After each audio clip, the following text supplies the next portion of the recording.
जय श्री कृष्ण। आप सभी का भागवत महापुराण के दशम स्कंद में बहुत बहुत स्वागत है। सभी वैष्णव जनों को मेरा सादर जय श्री कृष्ण। आइए हम भगवान विष्णु के चरणों में प्रार्थना करते हैं। मंगलम भगवान विष्णु मंगलम गरुड़ध्वज मंगलम पुंडरीकाक्ष मंगलाय तनोहरि शांताकारं भुजगशयनं पद्मनाभं सुरेशं विश्वाधारं गगनसदृशं मेघवर्णशुभांगं लक्ष्मीकान्तं कमलनयनं योगिभिर्ध्यानगम्यं वन्दे विष्णुभवभयहरं सर्वलोकैकनाथं। कृष्णाय वासुदेवाय हराय परमात्मने प्रणतक्लेशनाशाय गोविन्दाय नमो नमः। वक्रतुण्ड महाकाय सूर्यकोटि संप्रभा निर्विघ्नं कुरु मे देव सर्वे कार्येषु सर्वदा। आप सभी चैनल पे पहली बार आए हैं तो चैनल को सब्सक्राइब करें और ज़्यादा से ज़्यादा वीडियो को शेयर करें और लाइक करें। जय श्री कृष्ण। दशम स्कंद के 7वें अध्याय में कंस का तृणावत आदि राक्षसों को श्याम सुंदर कृष्ण के मारने वास्ते भेजना। राजा परीक्षित बोले, हे ब्राह्मण, आदि पुरुष भगवान की सभी लीलाएं बहुत अद्भुत होती हैं। वे मुझे अति प्रिय हैं। उनके श्रवण से संपूर्ण पाप नष्ट हो जाते हैं। कृपा कर उनकी लीलाओं को मुझे अवश्य सुनाइए। श्री सुखदेव जी बोले, हे राजन, एक समय जिन नक्षत्र बृहस्पति भये परियो वही शुभ आए, दान करे ब्रजराज अति यशोदा रही जिमाए। जिस काल घर में स्त्री व पुरुषों की बड़ी भारी भीड़ लगी हुई थी, ब्राह्मण वेद पाठ कर रहे थे, इन स्त्रियां सुंदर मुखों से मंगल गीत गा रही थी, बाजे बज रहे थे, नंद बाबा प्रसन्न चित्त से अन्न वस्त्र रत्न दान कर रहे थे, रोहिणी और यशोदा ब्रज युवतियों को भोजन करा रही थीं। उस दिन भगवान का जन्म नक्षत्र होने के कारण उनके अभिषेक की बड़ी तैयारी हो रही थी। स्वस्ति वाचन आदि अभिषेक संस्कार चल रहा था। बालक श्री कृष्णचंद्र को नींद आ जाने के कारण यशोदा माता ने उन्हें शैया पर सुला दिया। थोड़ी देर बाद स्तनपान के लिए जब उनकी आंख खुली तो वे रोने लगे। उस भीड़ में यशोदा माता ने उनका रोना नहीं सुना तो उत्सव में आए हुए के सत्कार में तल्लीन थी। बालक कृष्णचंद्र अपने पैर उछाल उछाल कर रोने लगे। वे एक विशाल छकड़े के नीचे सो रहे थे। उसमें दूध दही से भरे हुए बर्तन रखे थे। भगवान श्री कृष्णचंद्र के वे नन्हे नन्हे पग फूल से भी अति कोमल थे, किंतु हे परीक्षित, वास्तव में वे कोमल नहीं थे। वे वज्र से भी ज्यादा कठोर और शक्तिशाली थे। उन्होंने उस छकड़े में एक लात मारी, उससे वह छकड़ा चूर चूर हो गया। उसमें रखे हुए दूध दही से भरे हुए भांडे फूट गए। छकड़े के पहिए, धुरी, जुआ आदि सब चूर चूर हो गए।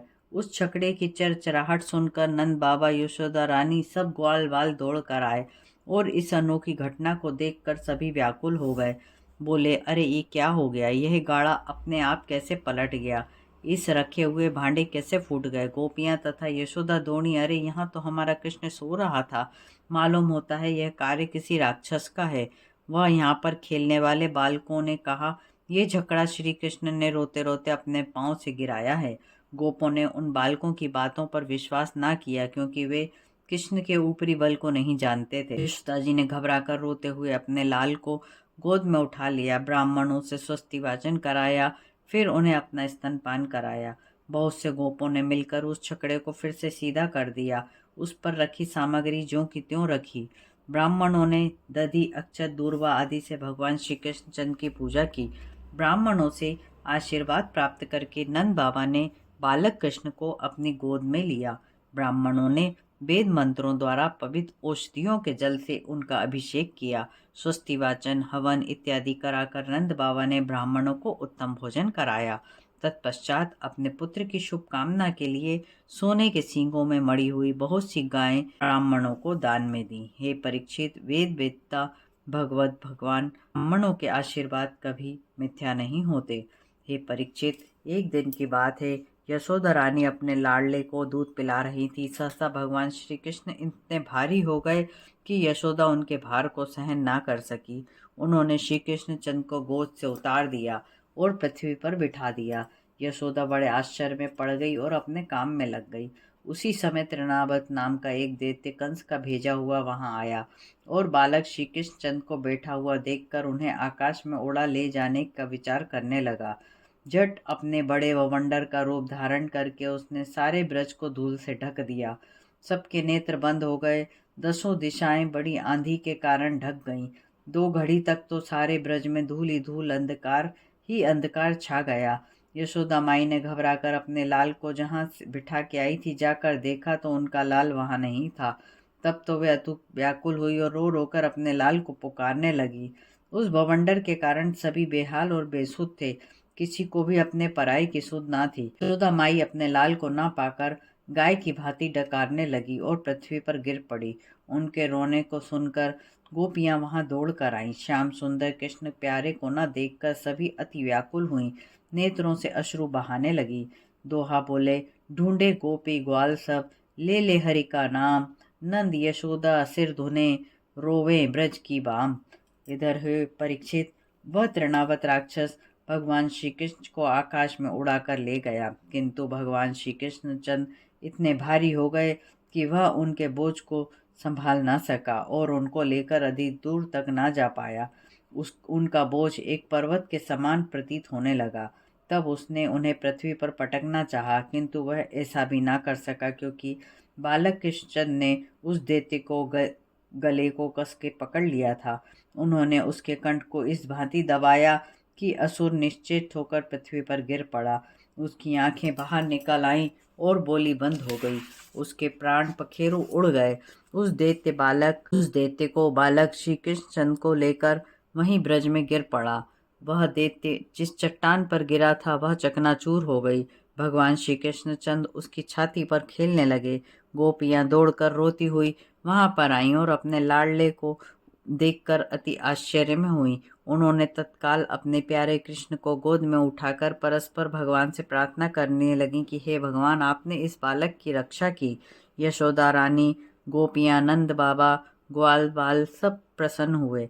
इस आश्चर्यजनक घटना को देखकर परस्पर कहने लगे कि यह राक्षस ही बालक को मारने के लिए यहाँ आया था, किंतु भगवान ने उसको ही मारकर हमारे प्यारे लाल की रक्षा की। ना जाने हमने कौन सा तप, प्याऊ, कुआ, बावड़ी यज्ञ दान किया है जिसके कारण हमारे बालक की रक्षा हुई। जब नंद बाबा ने उस बृहद वन में अनेक उत्पात होते देखे तब उन्हें वासुदेव जी की बात का ध्यान आया और वह कहने लगे, अब हमको यह वन छोड़ देना चाहिए। एक समय की बात है, यशोदा रानी अपने लाडले को प्रेम में ओतप्रोत होकर स्तनपान करा रही थी। वात्सल्य प्रेम के कारण उनके स्तनों में दूध की धार बह रही थी। भगवान श्री कृष्णचंद दूध पी चुके थे। यशोदा रानी मंद मंद मुस्का के उनके माथे को चूम रही थी। उसी समय मोहन को जम्भाई आई तो यशोदा रानी ने क्या देखा, उनके मुख में आकाश, पृथ्वी, सूर्य, ज्योतिमंडल, समुद्र, द्वीप, नदियां आदि समस्त चर अचर विराजमान है। अपने मुख लाल के मुख में यह विचित्र दृश्य देखकर यशोदा रानी अति व्याकुल हुई और उन्होंने अपने नेत्र बंद कर लिए। वे अति आश्चर्य में पड़ गई। इस प्रकार 7वां अध्याय समाप्त होता है। 8वें अध्याय में महर्षि गर्गाचार्य का ब्रज में पधारने की कथा को श्रवण करेंगे। आरती बाल कृष्ण की कीजे, अपनो जन्म सफल कर लीजे। आरती बाल कृष्ण की कीजे, अपनो जन्म सफल कर लीजे। आरती बाल कृष्ण के कीजे, अपनो जन्म सफल कर लीजे। आरती बाल कृष्ण की कीजे, अपने जन्म सफल कर लीजे। कर्पूर गौरम करुणावतारम संसार सारम भुजगेन्द्रहारम सदा वसंतम हृदयारविंदे भवम भवानी सहितम नमामि। सर्वमंगल मांगल्ये शिवे सर्वार्थ साधिके शरण्ये त्र्यंबके गौरी नारायणी नमोस्तुते। प्रेम से बोलिए जय श्री राधे।